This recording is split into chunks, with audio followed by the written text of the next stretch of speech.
Vassoler, você acredita em Deus? Vassoler, você acha que existe vida após a morte? Vassoler, você acha que a vida faz sentido? Vassoler, você tem religião? Para tentar responder a essas questões para vocês, eu vou trazer algo como uma genealogia da minha formação. Plural, repleta de caminhos e descaminhos, envolvendo Deus, a espiritualidade e a religiosidade. E eu quero dizer que ao fim desse vídeo, mais para o fim desse vídeo, eu vou fazer aqui uma distinção, que vai gerar um dia uma aula aqui no meu canal do YouTube sobre espiritualidade e religiosidade.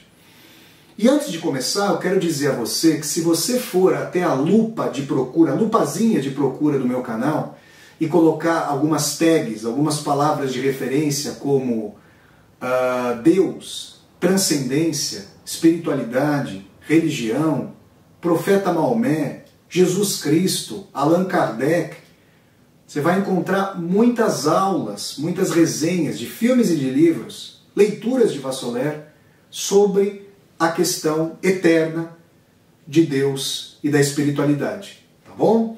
Então vamos lá, pessoal. Quero dizer a vocês que o primeiro contato que eu tive com a fé foi herdado.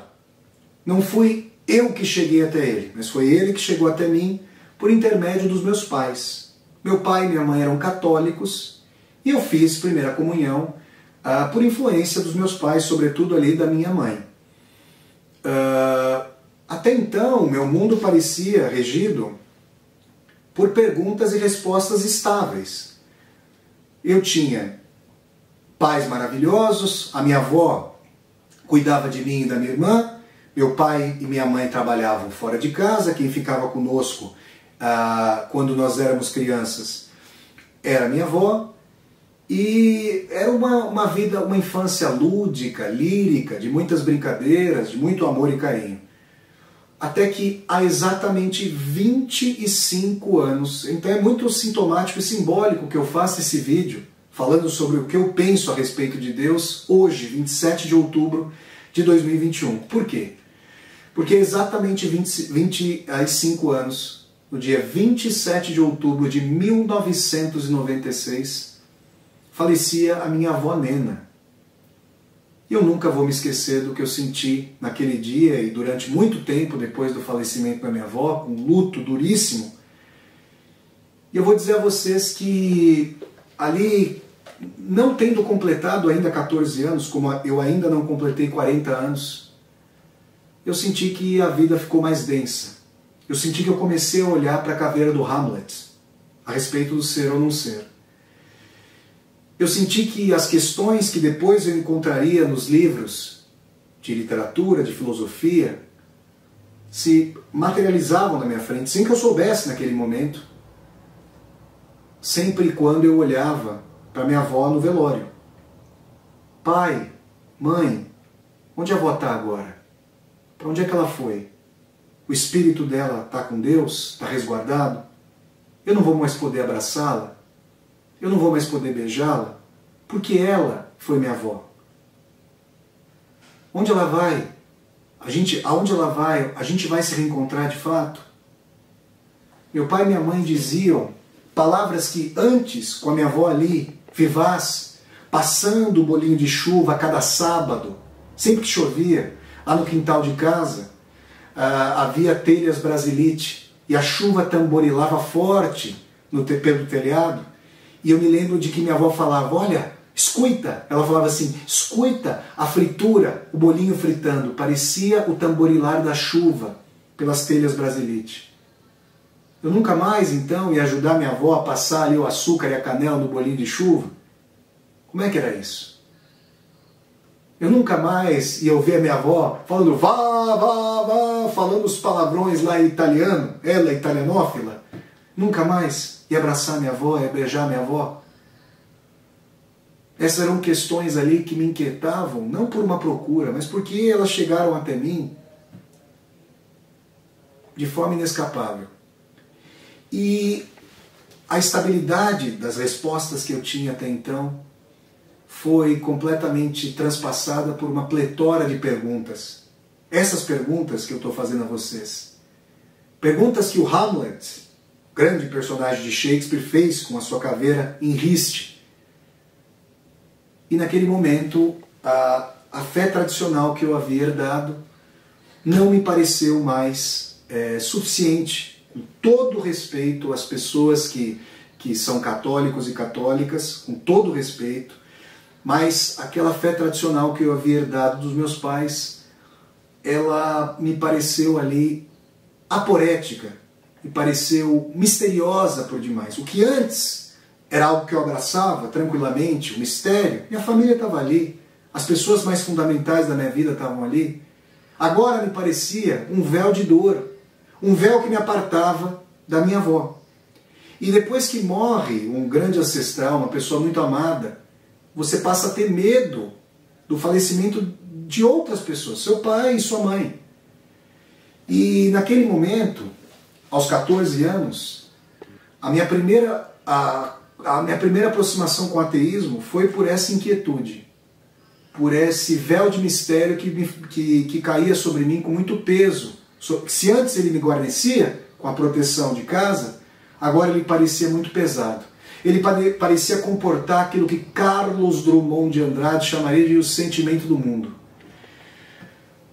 Depois, gente, com o estudo da história, e eu sempre gostei muito de história, eu comecei a ficar indignado com a fusão entre religião e Estado e poder político, as inquisições, as guerras religiosas, a intolerância para com aqueles e aquelas que não professavam de determinada fé. Então, eu diria que a inquietação, o primeiro flerte com o ateísmo, no sentido do mistério, ele foi endossado por um anticlericalismo, por uma dimensão de que as religiões se distanciavam das premissas de comunhão, de amor, do sermão de despedida do profeta Maomé, que eu já li aqui no meu canal do YouTube, e das premissas do Sermão da Montanha de Jesus Cristo. Então, esse aspecto histórico e também as inquietações científicas sobre a origem do ser humano, sobre as perguntas para as quais a religião tinha o seu conjunto de respostas que não estavam mais me satisfazendo. Então eu posso dizer a vocês que a minha adolescência e o início da vida adulta, tanto mais influenciado por uma tradição progressista que tende a fazer coincidir religião, a alienação, a desvirtuamento da potência do ser humano para transformar a sociedade e para acabar com as mazelas, tudo isso me fez ateu durante muitos anos ali, na inquietação primeira e dolorosíssima em face da morte da minha avó, até essas considerações históricas, políticas, sociais. E eu quero dizer a vocês que durante muitos anos isso ficou comigo. Apesar de eu mais pensar hoje que esse ateísmo era algo mais latente, era algo mais, digamos, de superfície, havendo ali uma centelha latente que ficava como que adormecida.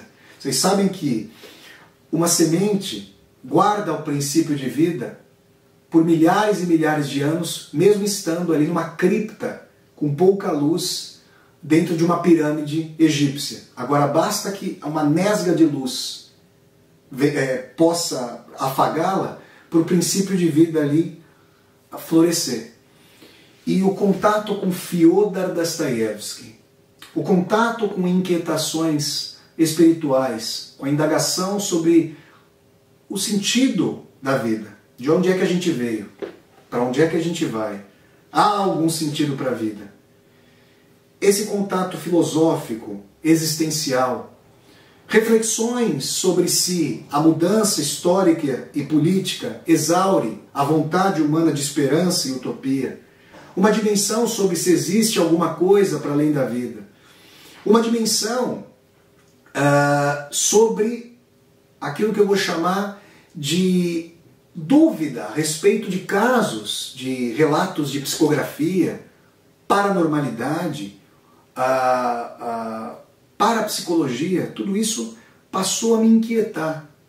E ao invés de eu me encerrar com respostas definitivas, seja no sentido de uma religião devida, seja no sentido de uma racionalidade que eu vou chamar aqui de religiosamente ateia, e eu já vou explicar esse termo para vocês, eu comecei a procurar.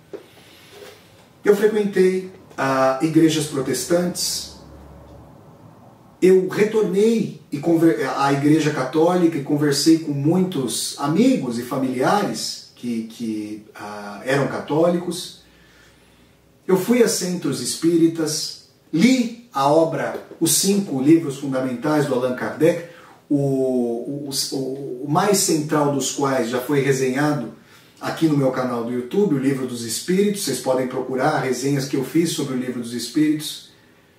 Eu li a Bíblia com muito afinco, o Velho e o Novo Testamentos. Eu fui a mesquitas, eu fui a igrejas ortodoxas, cristãs ortodoxas, eu visitei sinagogas.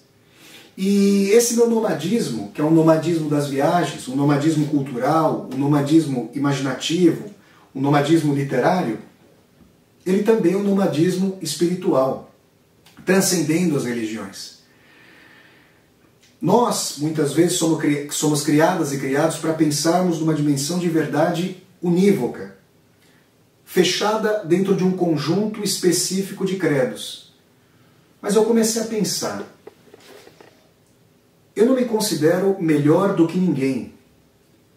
Se há um Deus ou deuses, uma deusa ou deusas, o que me parece justo e bom é que todas as pessoas sejam iguais perante o Criador, os criadores, a Criadora ou as criadoras.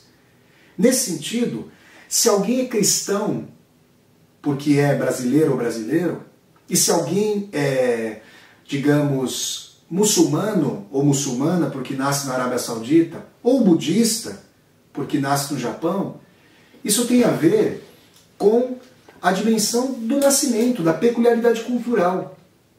Será que a história não mostra para nós que o apego a uma verdade única e a tentativa de convencer as pessoas da sua própria verdade, daquilo que você toma como a própria verdade, será que a história já não nos ensinou que isso leva a desavenças, discórdias e, no limite, a guerras? Eu comecei a pensar se não seria possível, para além de determinadas denominações, encontrar o que há de comum às mais diversas tradições religiosas, para além dos seus nomes, para além das suas práticas, para além dos seus ritos. Então, para responder a uma das questões que vocês vêm me fazendo, Vassoler, você tem religião? Não, eu tenho espiritualidade. Qual a diferença entre religião e espiritualidade para mim? A religião forma um conjunto doutrinário de perguntas e respostas teológicas e de práticas ritualísticas, em geral, com os seus profetas, seus santos, a sua vinculação à divindade ou às divindades.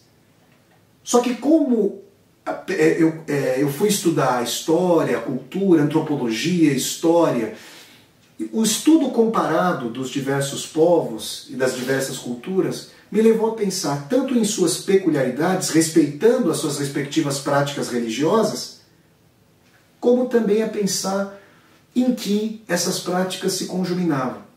Então eu comecei a respeitar as diferentes e diversas práticas religiosas e comecei a pensar para além de uma denominação, entendendo que a espiritualidade, para além da religião, é a inquietação existencial, filosófica, o ímpeto de esperança, a dimensão de que pode haver um sentido na vida, a dimensão de que nós talvez não estejamos sozinhos e sozinhas, a dimensão de que aquilo pelo que passamos pode ter um sentido moralmente evolutivo, no sentido da construção de uma vida boa, pautada por boas ações, por bons exemplos, pela tentativa de cicatrizar as nossas mágoas, sentimentos mais duros em direção à reconciliação, ao perdão, à comunhão.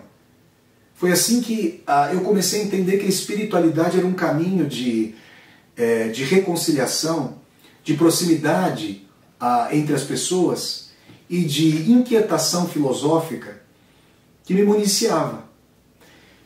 E é por isso que eu digo que o ateísmo me parece uma forma de religião.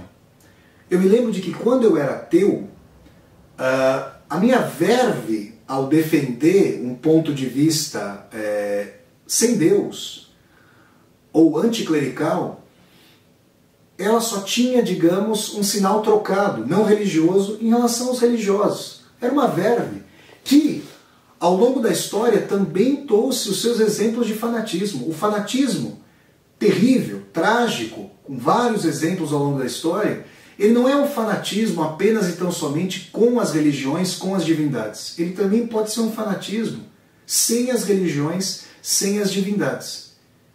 Como, por exemplo, a história do stalinismo, das repressões múltiplas do Estado policial e fascistoide stalinista na antiga União Soviética, durante o período stalinista, o fez. Fuzilando pessoas que, por exemplo, professavam o cristianismo ortodoxo, porque a União Soviética era um Estado ateu. Isso colocado, o ateísmo me parecia religioso por uma questão que até hoje me instiga. Se nós não sabemos, de maneira inequívoca, se o universo está em expansão ou em retração, se ele é finito ou infinito, como alguém pode se arrogar a perspectiva totalizante de dizer Deus não existe?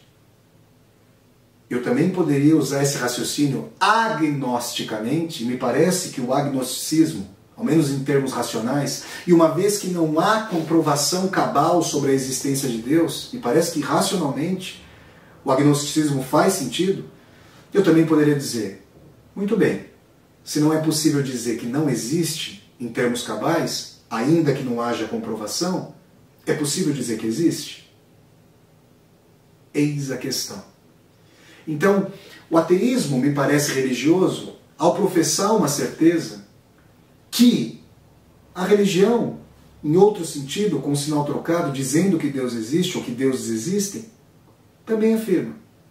Então, se vocês me perguntassem pura e simplesmente com relação à dúvida, com relação à perspectiva de que há muitas hipóteses sobre a existência de vida após a morte, de movimentos parapsicológicos, de psicografias, de manifestações, de mediunidade, eu diria, olha, são hipóteses a serem averiguadas. Para as pessoas que acreditam, elas passam a ser teses, só que municiadas pela fé.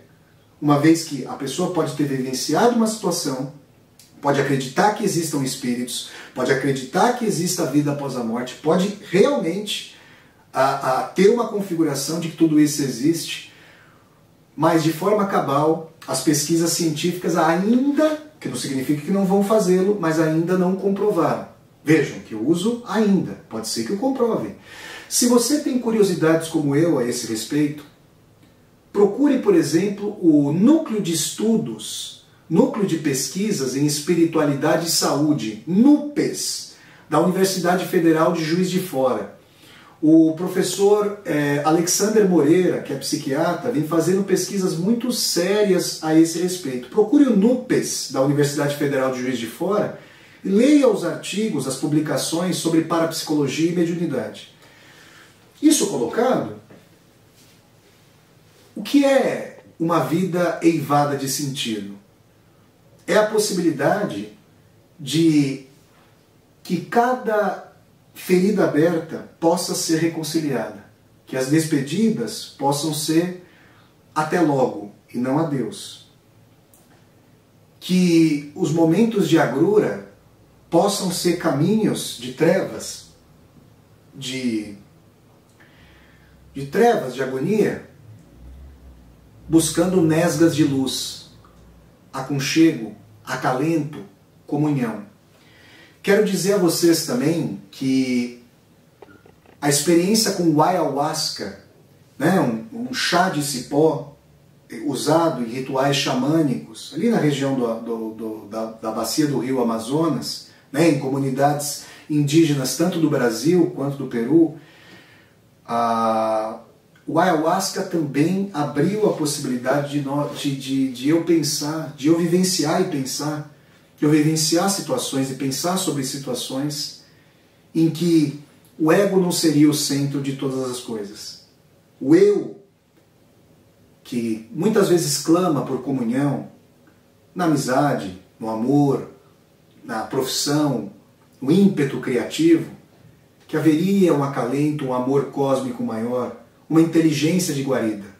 É bem verdade que Sigmund Freud chegou a dizer que o ímpeto da religiosidade seria justamente para Freud, uma vontade infantil de guarida paterna, guarida paternal, em face de um mundo robesiano, hostil, frio, um deserto de gelo. Mas se vocês assistirem ao filme Um Método Perigoso, de David Cronenberg, vocês vão ver que numa conversa com Carl Gustav Jung, esse grande psicanalista, psicólogo, psiquiatra e espiritualista, Sigmund Freud disse que tinha muitas curiosidades espirituais. Tinha medo que a psicanálise então nascente fosse taxada de charlatã por se aproximar da espiritualidade, mas tinha profundas inquietações espirituais, como muitas e muitos de nós temos. Em momentos de agrura, em momentos de dor, em momentos de insuficiência do eu, muitas vezes o ateu fala que Deus me ajude, graças a Deus. Vocês percebem? Aliás, o João Cabral de Melo Neto, grande poeta brasileiro e ateu, dizia: sou ateu, graças a Deus. Então, pessoal, essas colocações visam dizer para vocês que eu tenho espiritualidade, pude fazer como Riobaldo, personagem mor de Grande Sertão Veredas, que não bebe água de um só rio. Bebe católico, embrenha protestante e bebe algumas águas de meu compadre Quelemen, águas de Kardec. Aí ele fala Kardec, a gente poderia falar de Allan Kardec. E aliás, para nós terminarmos essa resenha com uma colocação de... Resenha não, né? O Vassilva Soler responde com uma colocação de João Guimarães Rosa. Quando em conversa com Antônio Cândido, o grande crítico literário brasileiro Antônio Cândido, João Guimarães Rosa disse: a igualdade no mundo é um ideal belíssimo. Realmente, Guimarães Rosa dizendo para Antônio Cândido, o socialismo é bonito e a fraternidade pode ser um prenúncio do maior no humano. Mas a questão fundamental, já dissera João Guimarães Rosa, é saber se Deus existe ou não. Essa questão, ela é uma questão que duas pessoas enamoradas se perguntam no abraço de comunhão. Já nos conhecemos? É a primeira vez que estamos nos vendo? Se ficarmos juntos, isso é gratuito, casual ou causal?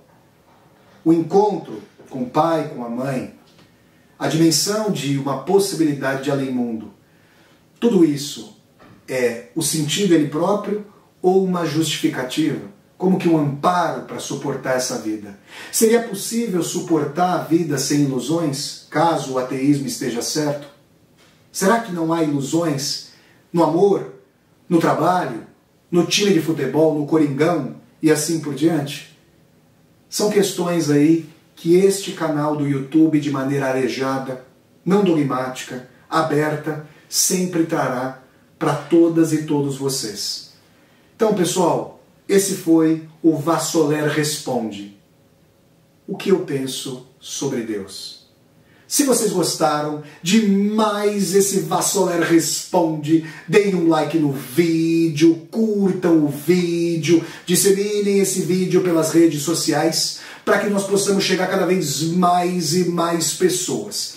Se você está chegando ao meu canal pela primeira vez, seja muito bem-vindo e bem-vindo. Eu peço que você se inscreva aqui no canal, toque a sinetinha para poder receber as notificações e deixe seu comentário aqui embaixo do vídeo para que nós possamos conversar. E mais, aqui embaixo desse vídeo você vai encontrar uma tecla chamada Seja Membro. Se você gosta das atividades do meu canal, considere a possibilidade de ao se tornar um membro ou uma membro humanista, apoiar, segundo sua situação financeira, este meu projeto de universidade aberta no YouTube. Então é isso, pessoal. Eu sempre deixo o convite para vocês acompanharem os vídeos do Vassoler Responde, que vão ao ar todas as quartas-feiras, às 8 horas da noite, horário de Brasília, no Brasil. Então, até o próximo vídeo do Vassoler Responde, pessoal, e tchau, tchau!